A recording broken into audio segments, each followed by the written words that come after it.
ನೋಡಿ, ಇತ್ತೀಚಿನ ದಿನಗಳಲ್ಲಿ ನ್ಯಾಯ ಅಂತ ಕೇಳ್ಕೊಂಡು ಬಂದರೆ ಪೊಲೀಸರ ದರ್ಪವನ್ನು ತೋರೋದು ಅವ್ರಿಗೆ ಒಂಥರ ಹವ್ಯಾಸ ಆಗ್ಬಿಟ್ಟಿದೆ ಅಂದರೆ ತಪ್ಪಾಗ್ಲಾರ್ದು. ಯಾಕಂದರೆ ಯಾವಾಗ ಎಲ್ಲಿ ಬಂದು ನ್ಯಾಯವನ್ನು ಕೇಳ್ತಾರೆ ಆಗ ಪೊಲೀಸರು ಸಿಡಿದೇಳ್ತಾರೆ.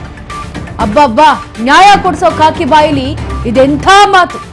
ಪೊಲೀಸ್ ಸಬ್ ಇನ್ಸ್ಪೆಕ್ಟರ್ ಮಾತನ್ನ ಕೇಳಿದ್ರೆ ನೀವು ಬೆಚ್ಚ ಬೀಳ್ತೀರಿ. ವಿದ್ಯಾರ್ಥಿ ವಿರುದ್ಧ ಪೊಲೀಸ್ ಆಡಿದ್ದು ಎಂಥ ಮಾತು ಗೊತ್ತಾ? ಸಿಡಿಆರ್ ವಿಚಾರ ಕೇಳಲು ಹೋದ ವಿದ್ಯಾರ್ಥಿಗೆ ಮಹಾ ಅಪಮಾನ ಆಗಿದೆ. ವಿದ್ಯಾರ್ಥಿಗೆ ಜಾತಿ ನಿಂದನೆ, ಜೀವ ಬೆದರಿಕೆ, ಪೊಲೀಸಿಂದ ದೌರ್ಜನ್ಯ, ಇದೆಂಥ ಮಾತುಗಳನ್ನಾಡಿದ್ದಾರೆ. ಪೊಲೀಸ್ ಸಬ್ ಇನ್ಸ್ಪೆಕ್ಟರ್ ಮಾತನ್ನು ಕೇಳಿದ್ರೆ ನೀವು ಕೂಡ ಬೆಚ್ಚಿ ಬೀಳ್ತೀರಿ. ವಿದ್ಯಾರ್ಥಿಗಳು ಬಂದು ನ್ಯಾಯ ಕೊಡಿಸಿ ಅಂತ ಕೇಳಿದ್ರು ಕೂಡ ಕಾಕಿ ಬಾಯಿಲಿ ಇಂಥ ಮಾತುಗಳು ಬರುತ್ತೆ. ಅದೇ ಯಾರಾದ್ರೂ ಸಾಮಾನ್ಯ ವರ್ಗದವರು ಬಂದು ಕೂಡ ನಮ್ಗೆ ನ್ಯಾಯ ಕೊಡಿಸಿ ಅಂತ ಬಾಯಲ್ಲಿ ಬೇರೆ ಮಾತುಗಳು ಬರುತ್ತೆ. ಬೆಳಗಾವಿಯ ಗೋಕಾಕ ಠಾಣೆಯಲ್ಲಿ ವಿದ್ಯಾರ್ಥಿಗೆ ಅವಮಾನವಾಗಿದೆ. ಸಿಡಿಆರ್ ವಿಚಾರ ಕೇಳಿದ ವಿದ್ಯಾರ್ಥಿಗೆ ಪಿಎಸ್ಐ ಈಗ ಬೆದರಿಕೆ ಹಾಕಿರುವಂತಹ ಆರೋಪ. ಸಾರ್ವಜನಿಕವಾಗಿ ಅವಾಚ್ಯ ಶಬ್ದಗಳಿಂದ ನಿಂದಿಸಿರುವಂತಹ ಕಿರಣ್ ಜೀವಂತವಾಗಿ ಬಿಡೋದಿಲ್ಲ ಅಂತ ಶಹರ ಪಿಎಸ್ಐ ಬೆದರಿಕೆ ಹಾಕಿರೋದು. ವಿದ್ಯಾರ್ಥಿಗೆ ಸಾರ್ವಜನಿಕವಾಗಿ ನಿಂದನೆ ಮಾಡಿದಂತಹ ಆರೋಪಗಳು ಕೇಳಿ ಬರ್ತಾ ಇದೆ. ನೋಡಿ, ಸಿಡಿಆರ್ ವಿಚಾರವನ್ನ ಕೇಳಿದಂತಹ ವಿದ್ಯಾರ್ಥಿಗೆ ಪಿಎಸ್ಐ ಈಗ ಬೆದರಿಕೆ ಆಗ್ತಾ ಇರುವಂತಹ ಆರೋಪ ಕೇಳಿ ಬರ್ತಾ ಇರೋದು.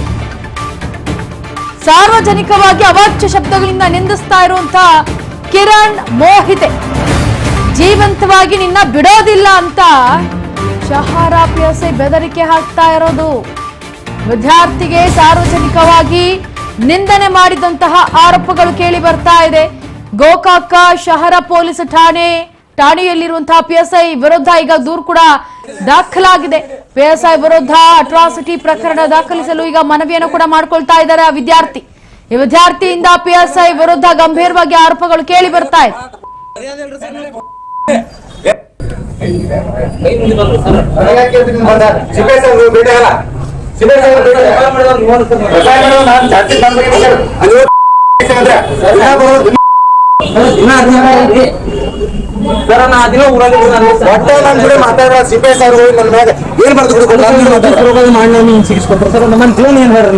ಯಾರು ಕೊಟ್ಟಾರ? ನಾನು ಅವ್ರು ಕರೆದು ಕಂಪ್ಲೇಂಟ್ ಮಾಡಲಿ, ಅವ್ರು ಬಂದು ಕೊಟ್ಟಾರ. ಸಿಡಿಆರ್ ಚೆಕ್ ಮಾಡ್ತೀವಿ ಏನಿಲ್ಲ ಸರ್, ನೀವು ಮತ್ತೆ ಚೆಕ್ ಮಾಡಿ ಹೇಳ್ತೇನೆ ನಾನು. ನೀನು ಏನ್ ಅನ್ಲಾರ್ದ ಬರ್ದಿ ಅದು ವಿಡಿಯೋ ಕ್ಲಿಪ್ ತೆಗೆದು ಸಾವಿರ ಕಳ್ಸಿನಿ. ನಾನು ಸಿಸಿ ಫುಟೇಜ್ ತೆಗೆದ ಅವತ್ತು ಬೈಲಾರ್ದ ಅವಾಚ್ಯ ಬೈದಾನೆ ಅಂದಿ ಕಳ್ಸಿನಿ. ನಾನು ಅದನ್ನ ಸುಮ್ಮನೆ ಅದು ರೆಕಾರ್ಡಿಂಗ್ ಇಟ್ಕೊಂಡು ಏನ್ ಅದಕ್ಕೆ ಹೋಗ ಹಿಂಗ ಮಾತಾಡ್ತೀನಿ. ನಾನು ಮರ್ಯಾದೆ ಕೊಡೋದು ಭಾಳ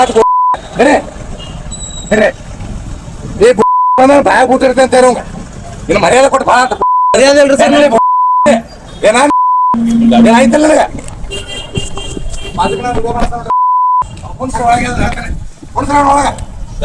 ಕಾಲ್ ಬಂದಿತ್ರಿ ಸರ್.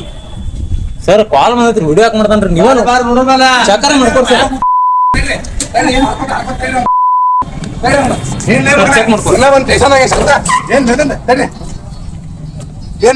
ಸರ್ ನಾವು ವಿಡಿಯೋನ ಮಾಡಿಲ್ಲ. ಏನ್ ವಿಡಿಯೋ ಮಾಡ್ತಿ? ಹೇಳ್ರಿ ಚೆಕ್ ಮಾಡಿ. ಭಯ ಊಟ ಆಡ್ತಾನೆ. ನೀನೇನು ಅಲಿಗೇಷನ್ ಮಾಡ್ತೀನಿ ಮಾಡೋ ಹೋಗ. ಸ್ಟೇಷನ್ ಬರೋದನ್ನ ಪೊಲೀಸ್ ನಿಮ್ಮ ಮನೆಗೆ ಬಂದಾರ ಏನ್ ಕೇಳ್ತಿ? ತಿನ್ನ ಬಂದ ಏನ ನೋಡಲೆ ಇಲ್ಲಿ ನನ್ನ ಮುಂದೆ ಹಚ್ಚಬೇಡ. ನೀ ಏನ್ ಮಾಡೋದು? ಹರ್ಕೊಂಡು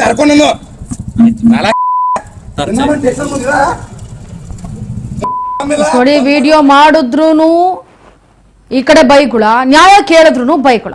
ಇದ್ರ ಬಗ್ಗೆ ಮಾತನಾಡೋದಕ್ಕೆ ಸ್ವತಃ ವಿದ್ಯಾರ್ಥಿ ನಮ್ಮ ಜೊತೆ ಇದ್ದಾರೆ. ಅಮಿತ್, ನಮಸ್ಕಾರ, ಹೇಗಿದ್ದೀರಿ? ನಮಸ್ಕಾರ, ಹೇಗೆ? ಈಗ ಪಿಎಸ್ಐ ಕಿರಣ್ ಮೋಹಿತೆ ಅವರು ಯಾಕಪ್ಪ ಈ ರೀತಿ ಮಾತಾಡಿದ್ರು? ಮೇಡಮ್, ಸೆಪ್ಟೆಂಬರ್ 6ನೇ ತಾರೀಕು 2025 ಆಸ್ತಿ ವಿಚಾರಕ್ಕಾಗಿ ನಮ್ಮ ದೊಡ್ಡಪ್ಪನಾದ ಪ್ರವೀಣ್ ಶಿರಡೋನಿ ಅವರು ಅವರನ್ನ ನಾನು ಬಡ್ದಿದ್ದೇನೆ ಅಂತ ಒಂದು FIR ಮಾಡ್ಯಾರ. ಓಕೆ, ಅದು 3 ತಿಂಗಳು ಬಿಟ್ಟು ನನಗೆ ಹೇಳಿದಾರ್ರಿ. ಮಾಹಿತಿನೂ ಆ ದಿವಸ ಕೊಟ್ಟಿರ್ಲಿಲ್ಲ ಮೇಡಮ್. ನಾವ್ ಡಿಸೆಂಬರ್ 6ನೇ ತಾರೀಕು ಸ್ಟೇಷನ್ ಕರೆದು ನೋಟಿಸ್ ಸೈನ್ ತಗೊಂಡು ನೋಟಿಸ್ ಡೇಟ್ ಚೇಂಜ್ ಮಾಡ್ಯಾರ ಮೇಡಮ್. ನೋಟಿಸ್ ಡೇಟ್ 1 ವಾರಕ್ಕೆ ಹಾಕೊಂಡಾರ್ರಿ. 14/9/2025 ಅಂತ ಹೇಳ್ರಿ. ಮತ್ ನಾನು ಎವಿಡೆನ್ಸ್ ಕೊಟ್ಟಿದ್ ಮೇಡಮ್. ನಾನು 6ನೇ ತಾರೀಕು ಊರಾಗಿಲ್ಲ, ಬೆಳಗಾವ್ ಸಿವಿಲ್ ಹಾಸ್ಪಿಟಲ್ ಅದನ್ನ ಅದನ್ನ ವಿಡಿಯೋ ಪ್ರೂಫ್ ತೋರಿಸಿದೇನ್ರಿ. ಅದನ್ನ ಇಮಿಡಿಯೇಟ್ಲಿ ಬಿ ರಿಪೋರ್ಟ್ ಹಾಕ್ರಿ, ನನ್ನ ಮೇಲೆ ಉದ್ದೇಶಪೂರ್ವಕವಾಗಿ ಮಾಡತಾರ ಕೇಳಿದ್ರು ಇನ್ವೆಸ್ಟಿಗೇಷನ್ ಆಫೀಸರ್ ನಾನ ನೀನ್ ಅಂತ ಹೇಳಿ ನನಗೆ ಅದು ದಬಾಣಿಕೆ ಮಾಡಿದಾರ. ಆಮೇಲೆ ನಾನು ಸಿಡಿಆರ್ ತಗ್ಸಕ್ ಒಂದು ಮನವಿನೂ SP ಸಾಹೇಬ್ರು ಕೊಟ್ಟಿದ್ದೀನಿ, PSI ಸಾಹೇಬ್ರಿಗೂ ಕೊಟ್ಟಿದ್ದೀನಿ ಮೇಡಮ್. ನನ್ನ ಮನವಿಗೂ ರೆಸ್ಪಾನ್ಸ್ ಮಾಡಿಲ್ಲ ಮೇಡಮ್ ಅವ್ರು PSI ಸಾಹೇಬ್ರು. ಯಾರ ಕಡೆಯಿಂದ ರೆಸ್ಪಾನ್ಸ್ ಸಿಕ್ಕಿಲ್ಲ ನಿಮ್ಗೆ? ಇಲ್ಲ ಮೇಡಮ್, ರೆಸ್ಪಾನ್ಸ್ ಸಿಕ್ಕಿಲ್ಲ. ಆಮೇಲೆ ಅದನ್ನ ಹೊಳ್ಳೊಳ್ಳೆ ಕೇಳಕ್ ಹೋದಾಗ ಈ ರೀತಿ ಅವಾಚ್ಯ ಶಬ್ದದಿಂದ ನಾನು ಬೈದಿದ್ದಾರೆ ಮೇಡಮ್. ಈಗ ಇವ್ರು ಬೈದಿದ್ ನೋಡ್ರಿ ಮೇಡಮ್, ನನಗೆ ಆಲ್ರೆಡಿ ಜೂ ಬೆದರಿಕೆನ ಹಾಕಿದಂಗ ಹಾಕಿದಾರೆ ಮೇಡಮ್ ಅವ್ರೆ. ಮಾನಹಾನಿನೂ ಮಾಡಿದಾರೆ. ಅಲ್ಲಿ ಇದ್ದಂತ ನನ್ನ ಫ್ರೆಂಡ್ಸ್ ಮುಂದೆ ಎಲ್ಲಾರ ಮುಂದೆ ಬಾಳ ಹೊಲಸೊಸ ಬೈದಿದ್ದಾರೆ ಮೇಡಮ್. ನನಗೆ ಎಲ್ಲೂ ಹೊರಗೆ ಗೋಕಾಕದಾಗ ಓಡಾಡಕ್ ಸತಕ್ ಆಗೋತ್ರಿ, ಆ ನಮ್ನಿ ತ್ರಾಸ ಆಗೈತ್ರಿ ಮೇಡಮ್. ಅಲ್ಲ ಹೇಗ್ ಓಡಾಡಕ್ಕಾಗತ್ತೆ ಹೇಳಿ? ಈ ರೀತಿ ಅವಾಚ್ಯ ಶಬ್ದಗಳಿಂದ ಬೈದ್ಕೊಂಡು ಬೇರೆಯವ್ರನ್ನ ನಿಂದನೆ ಮಾಡೋದು ಎಷ್ಟ್ರ ಮಟ್ಟಿಗೆ ಸರಿ ಅಲ್ವಾ? ಮೇಡಮ್ ನಾ ಕೇಂದ್ರ ಅವ್ರಿಗೆ, ನೀವು ನನಗೆ ಪರಿಚಯ ಅದರಿ, 6ನೇ ತಾರೀಕು ನೀವು FIR ಮಾಡಿದ್ಮೇಲೆ ಒಂದು ಏನ್ರ ಹೇಳಿ FIR ಮಾಡಿರೋ ಒಪ್ಕೋತೀನಿ, ಅದು ಎವಿಡೆನ್ಸ್ ಕೊಟ್ಟರು ನೀವು ಯಾಕೆ ಬಿ ರಿಪೋರ್ಟ್ ಹಾಕ್ಲಿಲ್ಲ? ನನಗಿಲ್ಲ ಒತ್ತಡ ಐತೆ ಅಂದಿದ್ದಾರೆ ಮೇಡಮ್. ಏನ್ ಒತ್ತಡ ಅಂತ ಹೇಳ್ಬೇಕು ಮೇಡಮ್ ನಮ್ಗೆ ಅವ್ರು. ಒತ್ತಡ ಯಾರ್ದು ಒತ್ತಡ, ಏನ್ ಒತ್ತಡ ಅಂತ ಹೇಳ್ಬೇಕು ಮೇಡಮ್ ಅವ್ರನ್ನ. ಅಲ್ಲ ಒತ್ತಡ ಇದ್ದಿದ್ರೆ ನೀವು PSIಗೆ ನೀವು ರಾಜೀನಾಮೆ ಕೊಟ್ಬಿಡಿ ಅಂತ ಹೇಳ್ಬೇಕಿತ್ತಲ್ವಾ ನೀವು? ಹೇಳಿದ್ರಿ ಮೇಡಮ್, ನೀವು ಕರೆಕ್ಟ್ ಆಗಿ ಒಂದು ಇದನ್ ಮಾಡ್ರಿ. ಯಾಕಂದ್ರೆ ಮೇಡಮ್ ನಾನು ಒಂದು ಕಂಪ್ಲೇಂಟ್ ಕೊಟ್ರಿ, ನನ್ನ ಮೇಲೆ ಒಂದು ಹಲ್ಲೆ ಆಗೈತ್ರಿ, ನಮ್ ದೊಡ್ಡಪ್ಪನಿಂದ ಹಲ್ಲೆ ಆಗೈತ್ರಿ. 3 ಜನ ಪ್ರಚೋದನೆ ಮೇರೆ ಆಗ್ರಿ. ಪ್ರತೀಕ್ಷಾ ಶಿರೋಡೋನಿ, ಪ್ರವೀಣ್ ಶಿರೋಡೋನಿ, ಐಶ್ವರ್ಯ ಶಿರೋಡೋನಿ, ವಂದನಾ ಶಿರೋಡೋನಿ, ಆಮೇಲೆ ಪ್ರಕಾಶ್ ಶಿರೋಡೋನಿ, ಇವ್ರು ಕೂಡಿ ನನಗ ಹೊಡೆದಾರ ಮೇಡಮ್. ಅದ್ರ 3 ಮಂದಿ ಪ್ರಚೋದನೆ ಮಾಡಿದಾರ. ಇವ್ರು ಏನಂತಾರ್ರಿ, ನಾ ಎನ್ಕ್ವೈರಿ ಮಾಡೀನಿ, ಅವ್ರು 3 ಜನ ಊರಾಗಿಲ್ಲ, ನೀವು ಉದ್ದೇಶಪೂರ್ವಕವಾಗಿ ಅವ್ರ ಹೆಸರು ಹೇಳತಿ, ನಾ ಅವ್ರ ಹೆಸರು ತೆಗಿತೀನಿ ಚಾರ್ಜ್ ಶೀಟ್ದಾಗಿಂದ. ಅದ ನಾ ಏನ್ ಕೇನ್ರಿ ಮೇಡಮ್, ನಂದು ನೀವು ಯಾಕೆ ಹೆಸರು ತೆಗಿಲಿಲ್ಲ? ನಾವು ಊರಾಗಿದ್ದಿರ್ಲಿಲ್ಲ, ಬಿ ರಿಪೋರ್ಟ್ ಹಾಕಲಿಲ್ಲ, ಇದನ್ನ ಯಾಕೆ ಇನ್ವೆಸ್ಟಿಗೇಷನ್ ಮಾಡತ್ರಿ? ತಮ್ಮಲ್ಲಿ ಹಿಂಗ್ಯಾಕ್ ನೀವು ನನಗೊಂದ್ ಬೇರೆ ಅವ್ರಿಗೊಂದ್ ಬೇರೆ ಕಾನೂನು ಮಾಡತ್ತೀರಿ ಅಂತ ಕೇಳಿದಕ್ಕೆ ಈ ರೀತಿ ಒದರಾಡಿದಾರ ಮೇಡಮ್. ಲಂಚ ಗಿಂಚ ಏನಾದ್ರು ಪಡ್ಕೊಂಡಿದಾರಾ? ಇಲ್ಲ ಮೇಡಮ್, ಏನಿಲ್ಲ. ಹೋಗ್ಲಿ, ಲಂಚ ಕೇಳಿದ್ರ ನಿಮ್ಮ ಹತ್ರ ಅಟ್ಲೀಸ್ಟ್? ಇಲ್ಲ ಮೇಡಮ್, ಏನ್ ಲಂಚಕ್ಕಿಲ್ಲ ಮೇಡಮ್. ಅದು ಹೋದಾಗ ಮಾತ್ರ ಪ್ರತಿ ಸಲಾನು ನಿಂದನೆ ಆಗಿದೆ ಮೇಡಮ್. ನನಗೆ ಅವಿಶ್ವಾಸದ ಪ್ರತಿ ಸಲ ಮಾತಾಡ.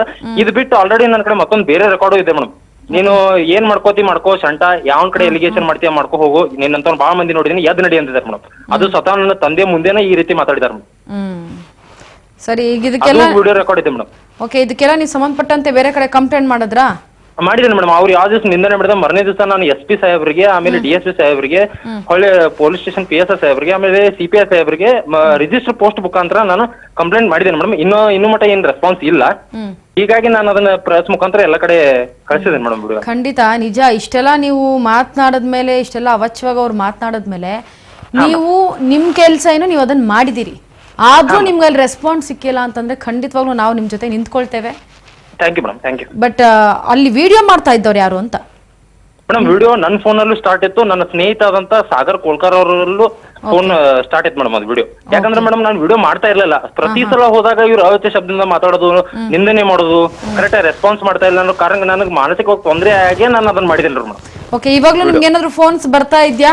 ಈಗ ಮಾಧ್ಯಮ ನೀವು ಕೊಟ್ಟಿರೋದು ಗೊತ್ತಾಗಿದ ತಕ್ಷಣ ಫೋನ್ಸ್ ಅಥವಾ ಮತ್ತೊಂದು ಏನಾದ್ರು? ಮೇಡಮ್ ಸಾಕಷ್ಟು ಕಾರ್ಯಕರ್ತರು ಸಪೋರ್ಟ್ ಮಾಡ್ತಾ ಇದಾರೆ, ಸಾಕಷ್ಟು ಮೀಡಿಯಾದವ್ರು ನನಗೆ ಫೋನ್ ಮಾಡಿ ಸಪೋರ್ಟ್ ಮಾಡಿ, ನಾನು ನಿಮ್ ಜೋಡಿ ಇದೀನಪ್ಪ, ಹೆದರ್ಬೇಡ, ಧೈರ್ಯ ಮಾಡು, ನೀನ್ ಏನಾದ್ರು ಹೋರಾಟ ಮಾಡಿ, ಇಲ್ಲಿ ಲೀಗಲ್ ಆಗಿದೆಯಾ, ಡೋಂಟ್ ವರಿ ಅಂತ ಹೇಳಿದಾರೆ ಮೇಡಮ್. ಎಲ್ಲರೂ ಸಪೋರ್ಟ್ ಮಾಡ್ತಾ ಇದಾರೆ ಮೇಡಮ್. ಅಲ್ಲ, ಅವ್ರ ಕಡೆಯಿಂದ ಏನಾದ್ರು ಬೆದರಿಕೆ ಕರೆಗಳೇನಾದ್ರು ಇಲ್ಲ ಮೇಡಮ್, ಇಲ್ಲ ಮೇಡಮ್, ಯಾವ್ದು ತರ ಬೆದರಿಕೆ ಕರೆ ಇಲ್ಲ ಮೇಡಮ್. ಓಕೆ, ಇಂತ ಭ್ರಷ್ಟ ಅಧಿಕಾರಿಗಳು ಇರಬಾರ್ದು ಬಿಡಿ ಮೇಡಮ್, ಇರಬಾರ್ದು. ಯಾಕಂದ್ರೆ ನೋಡ್ರಿ ಮೇಡಮ್, ಒಬ್ಬ ವಿದ್ಯಾರ್ಥಿ ನನ್ನ ಕರಿಯರ್ ಹಾಳಾದಂಗ್ ಮೇಡಮ್. ಈಗ ಮೇಡಮ್ 2023ರಲ್ಲಿ ಆಲ್ರೆಡಿ ಈ ಕೇಸ್ ಏನ್ ಆಸ್ತಿ ಕೇಸ್ ಇದೆಲ್ಲ ಮೇಡಮ್, ಆರ್ಡರ್ ಶೀಟ್ ಇದೆ ನನ್ನ ಕಡೆ, ಕೋರ್ಟ್ದಾಗ ಆಲ್ರೆಡಿ ಮುಗ್ದಿದ್ ಕೇಸ್ ಇದು. ಬೇಕಂತ ಉದ್ದೇಶಪೂರ್ವಕವಾಗಿ ಯಾರ್ದೋ ಒತ್ತಡದಿಂದ ನನ್ನ ಮೇಲೆ FIR ಮಾಡಿದಾರೆ ಮೇಡಮ್. ಇರ್ಲಿ ಅಮಿತ್, ನಾವು ನಿಮ್ ಜೊತೆ ನಿಂತ್ಕೊಳ್ತೇವೆ. And thank you so much ನಮ್ಮೊಟ್ಟಿಗೆ ಮಾತನಾಡೋದಕ್ಕಾಗಿ. ನೋಡಿ, ಇಂಥ ಭ್ರಷ್ಟ ಅಧಿಕಾರಿಗಳನ್ನ ಕಿತ್ತೆಸಬೇಕು, ಇಲ್ಲಾಂದ್ರೆ ಇದೇ ರೀತಿ ವಿದ್ಯಾರ್ಥಿಗಳ ಎಷ್ಟೋ ಬದುಕು, ಜೊತೆಗೆ ಜನಸಾಮಾನ್ಯರು ನ್ಯಾಯ ಅಂತ ಕೇಳ್ಕೊಂಡು ಬಂದ್ರೆ ಇಂಥವ್ರ ಹತ್ರ ನ್ಯಾಯವೇ ಸಿಗೋದಿಲ್ಲ. ಇದನ್ನ ಸರಿಪಡಿಸ್ಬೇಕಾಗತ್ತೆ. ಹಾಗೆ PSI ಕಿರಣ್ ಮೋಹಿತೆ ಬಂದು ಕ್ಷಮೆ ಕೂಡ ಯಾಚಿಸ್ಬೇಕಾಗತ್ತೆ.